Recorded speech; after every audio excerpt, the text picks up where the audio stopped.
Robbie, I want to talk to you about something that you and I have very recently become a little bit obsessed about.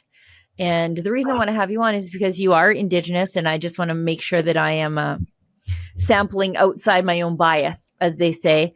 Let's talk about Buffy Sainte-Marie.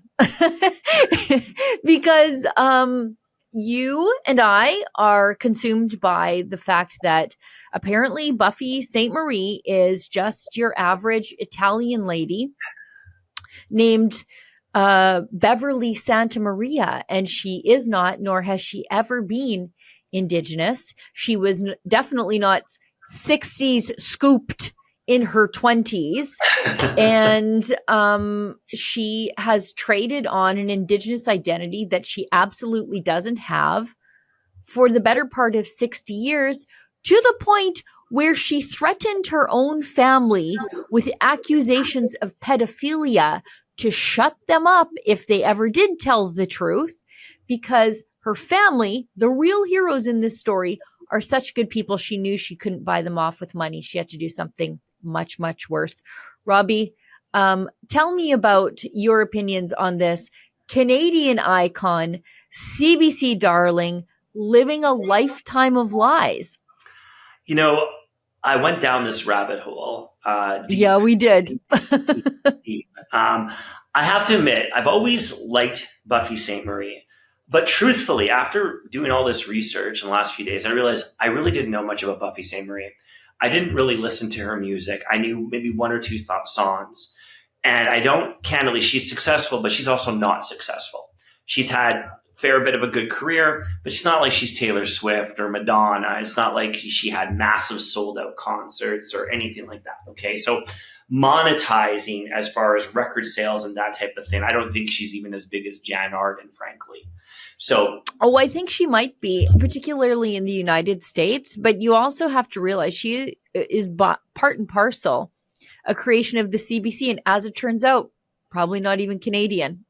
Born in the States to American parents, definitely not from the Piapot First Nation in Saskatchewan.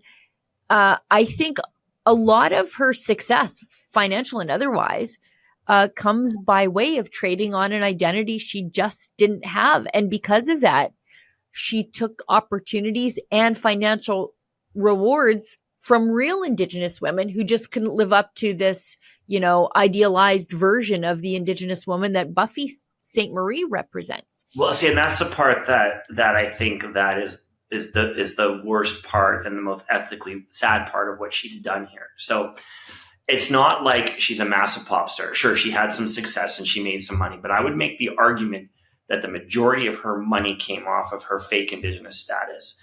Yes. And being in that space. So I'll have to admit, like, there's a lot of talent. Like I watched her on Sesame Street recently, and I was just like, some of the stuff, like when she was singing about how the wind blows, it's so captivating. But the truth of the matter is, and this is the part that is really hard to swallow, there's so many Indigenous people that have had a tough time, they've had to deal with racism, had to deal with issues internally, that could have used the award or the shot or the attention she took. And all the attention she got was slowly based on her Indigenous identity. So what I was getting at earlier about, I don't believe she's a massive success on her own without that thing. And I think, like, even the award that she recently got in the Alberta Arts Museum, and it's all based on government type things that artists would get. I bet you she's gotten millions of dollars of government grants or money from Indigenous sources. Like, it goes really deep. And I think it is two things that I'm kind of perplexed by. I'm perplexed by the amount of people they're so wrapped in her lie, and they don't want to believe what she has done and how she's actually taken space from people who needed it.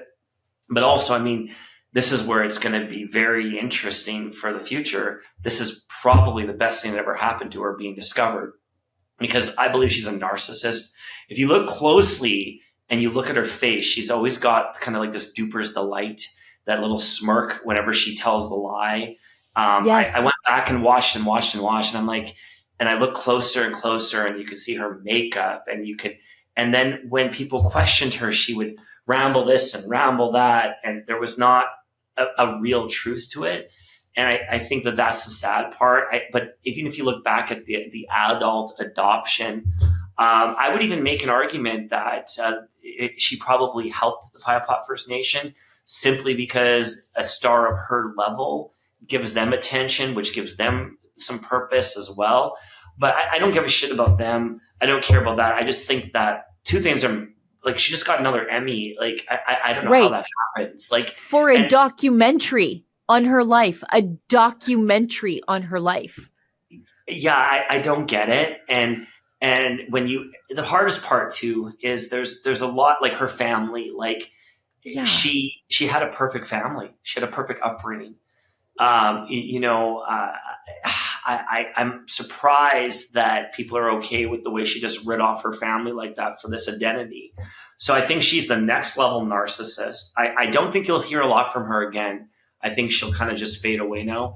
And it'll be interesting how it plays out. But in history, this is probably good for her because now she's cemented as one of the biggest. Forget her music. She should get an Academy Award. She's better than Meryl Streep. I mean, to play that role for 60 years, well done, Buffy. But it's a shame for the people she took the spotlight from. And I think that is the saddest part. I'm surprised that Trudeau hasn't commented on this and that she's not kicked out of the Order of Canada yet. I mean, and she's not even Canadian. I mean, what does it say about Canadians? Oh, hey, what you just saw there is a clip from my weekly full-length show, The Gun Show. It airs on Wednesday, but this is the internet. You can watch it whenever you feel like. You just have to become a subscriber to our paywalled premium content. Just go to rebelnewsplus.com to become a member today.